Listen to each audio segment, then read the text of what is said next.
Hola y bienvenidos al podcast Mujeres al Poder. El día de hoy debatiremos la importancia de la mujer en los cambios sociales, mostrando su liderazgo e importancia en los mismos. Las mujeres de las que se hablará son aquellas que se acoplaron al molde y por el contrario, a pesar de las desigualdades y situaciones complicadas que hayan tenido que pasar, logran impactar a la sociedad y dejan huella. A su vez, se hablará de cómo las situaciones adversas que han tenido que pasar las mujeres ayudan a engrandecer los logros que han llevado a cabo, iniciando con nuestro panelista Juan Sebastián Rojas, quien nos hablará de la importancia de la mujer en la reconciliación y el perdón en Mampuján. Gracias, Juan Felipe. Como bien lo dices, primero vamos a empezar con el relato de la comunidad de Mampuján, construyendo y tejiendo paz de Red Territorios por la Paz. Entonces, primero es importante entender que Mampuján es un pueblo muy pequeño en la comunidad de María la Baja Bolívar, al norte de Colombia. Mampuján es una comunidad que siempre ha tenido abandono estatal, tanto en términos económicos como de gobernanza. Este abandono se puede ver claramente en el año 2000, cuando un grupo de paramilitares asesinaron a más de 300 personas, obligando así al resto de la comunidad a desplazarse hacia María la Baja. Los hombres de esta comunidad fueron las mayores víctimas directas, ya que la mayoría de ellos fueron asesinados. Sin embargo, podemos ver que las mujeres que quedaron fueron las víctimas indirectas más importantes, ya que tuvieron que liderar la comunidad y fueron las que lograron una reactivación económica de la misma. A través de los tejidos que ellas fabricaron, lograron un reconocimiento a nivel nacional y por esto fueron invitadas a Bogotá unos años después para encontrarse con sus perpetradores. En este momento se dieron cuenta que la reconciliación y el perdón era el único camino que podían seguir. Con esto demostraron que la reconciliación era posible y que ellas podían ser las líderes y cambiar realmente el país. Las mujeres de Mampuján no solo lideraron su comunidad, sino que le dieron un ejemplo a todo el país. Además, tenemos que reconocer que fueron las víctimas indirectas más importantes de este conflicto, ya que sufrieron grandes pérdidas y además, por sobre todo, fueron muchas de ellas violadas, haciendo así que años después niños producto del conflicto nacieran en este entorno de guerra y de pobreza. Qué bueno que menciona el tema del cuerpo de la mujer y cómo este fue utilizado para ser violado y atentado contra el mismo. Este tema será presentado más a profundidad por Gertrudis Uribe y Paula Andrea Garay. Vamos contigo, Gertrudis. Bueno, Juan, yo hoy les quiero traer un artículo que se llama Píldora o Castidad, escrito en los años 60 en una revista para mujeres, pero escrito por un hombre. Entonces nos damos cuenta que desde esa época los hombres se daban todo el lugar de opinar por encima de las mujeres y sobre sus cuerpos. Entonces que este hombre quería persuadir a las mujeres para tomar ciertas decisiones sobre sus cuerpos. Y podemos imaginar que cuestiones como la culpa o el deber eran muy difíciles para las mujeres en esa época a causa del enorme peso religioso. La fuente sobre la píldora anticonceptiva nos muestra que la posición de la mujer no es un tema ligero o fácil de discernir y que desde ya unas 5 décadas se ha discutido a través de diferentes medios.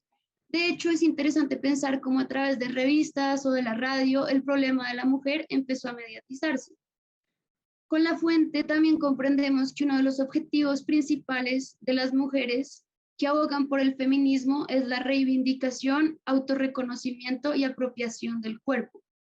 Yo siento que la revolución empieza por el mismo cuerpo y por mirarnos nuestros pies. Por lo tanto, como mujeres debemos pensar de forma crítica qué presiones se nos imponen contra nuestro cuerpo. Estas presiones son muy diversas y realmente están en muchas estructuras. Son, por ejemplo, el vello corporal, la grasa o en este caso la anticoncepción. Se puede hacer un análisis sobre si la anticoncepción actúa como una obligación o como una decisión propia y libre. Nosotras las mujeres deberíamos tener el espacio y la capacidad de mirarnos de forma crítica. Como bien sabemos, las mujeres hemos sido invisibilizadas a lo largo de la historia de muchas formas.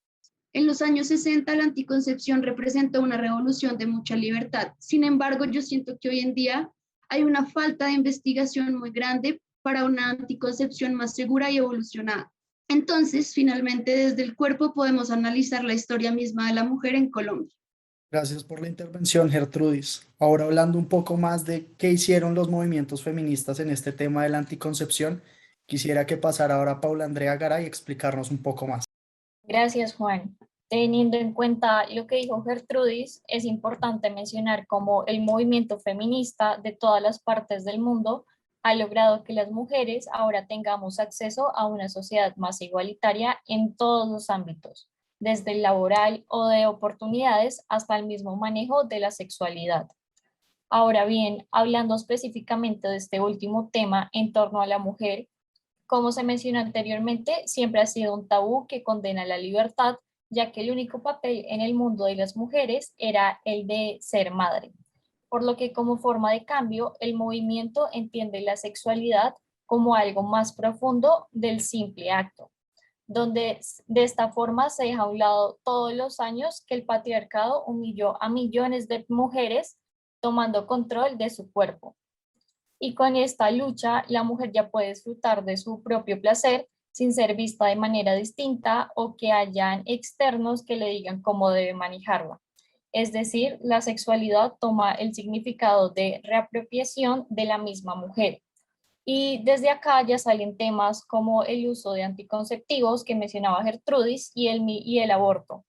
Un ejemplo de esto es el que se menciona en el libro El sujeto mujer, el feminismo de los años 1960 a los 80 de Yasmin Ergas, donde feministas en Holanda en 1970 entraron a una convención de ginecólogos y en su abdomen colocaron la frase dueñas de nuestro vientre, como forma de protesta para una liberación de los anticonceptivos y el aborto, que conllevaría a una libertad de la dominación machista que ha existido en toda la historia humana. Para concluir, podemos ver cómo las diversas situaciones difíciles que han tenido que vivir las mujeres, en el caso de Mampuján, el conflicto armado, y en el caso de los métodos anticonceptivos, la idea social errada de la iglesia y tanto de la sociedad machista, llevaron a que las mujeres tuvieran que salirse del molde y por medio de su liderazgo y mostrando sus ideales y la protesta pacífica para lograr que estos fueran respetados, lograron generar cambios significativos dentro de sus sociedades, ya sea en el caso de Mampuján, logrando la reconciliación por medio de obras artesanales, o en el caso de las feministas, haciendo uso de protestas pacíficas para dar la idea de que su cuerpo, sus reglas, es lo más importante y que nadie más tendría que tomar decisiones por ellas, llevando así a concluir que la mujer a lo largo de la historia y sobre todo en momentos claves ha impuesto su pensamiento y su liderazgo para lograr que esta sociedad en la que vivimos sea mucho más socialmente igual y segura para todos. Con esto concluimos nuestro podcast Mujeres al Poder. Muchas gracias por su atención.